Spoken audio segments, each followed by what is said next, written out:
Ils ont envahi notre quotidien et vous êtes de plus en plus nombreux à ne plus pouvoir vous en passer. Eh bien, sachez que téléphone portable et tablettes ne seraient pas sans danger pour nous, mais surtout pour nos enfants. Ce soir, vous allez entendre le témoignage d'un Martiniquais frappé par un cancer de l'oreille interne. Pour les spécialistes qui l'ont suivi, aucun doute, sa maladie est liée aux ondes du portable. Franck Zozor, William Zebina.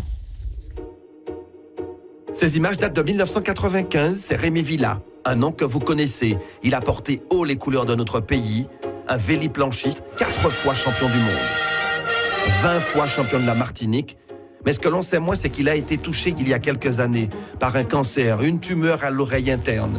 Soigné à l'hôpital Pellegrin à Bordeaux, ses médecins lui expliquent que cette tumeur serait liée à l'utilisation du téléphone portable.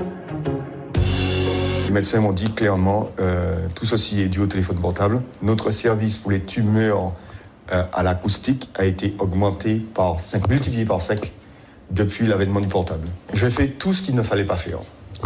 Dormir avec un téléphone à côté de ma tête, à 30 cm de ma tête. Chose à ne jamais faire. Donc il faut éteindre impérativement son téléphone portable quand il est dans une chambre ou le laisser à l'extérieur.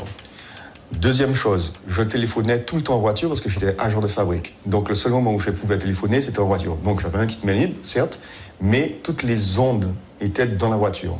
Et à Bordeaux, les spécialistes lui ont expliqué comment les ondes magnétiques du portable agissaient sur l'oreille interne.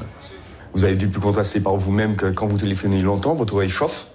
Et bien ça, qu'est-ce que ça fait? Ça simplement cuit votre oreille. Et donc l'oreille interne est extrêmement fragile. Et donc, puisque c'est tout petit organisme, etc. Donc forcément, on l'abîme, on la cuit et on finit par la détruire.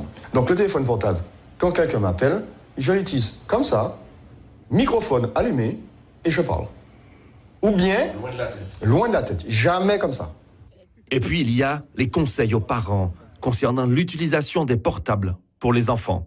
Le médecin me disait très clairement que le pire va arriver parce qu'aujourd'hui, les parents donnent les téléphones dès l'âge de 10 ans, voire même avant à leurs enfants, et les enfants dorment avec leur téléphone.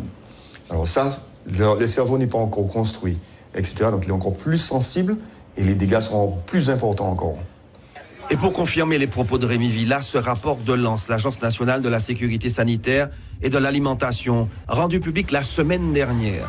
Il recense les sources auxquelles sont exposés les enfants, Wi-Fi, jouets connectés, téléphones portables, tablettes. Mais ce que l'on apprend dans cette étude, c'est que des chercheurs japonais et taïwanais ont trouvé que ces ondes agiraient sur la santé mentale des préadolescents. Dépression, comportement à risque, tentative de suicide pourraient être provoquées par l'utilisation précoce de ces objets connectés.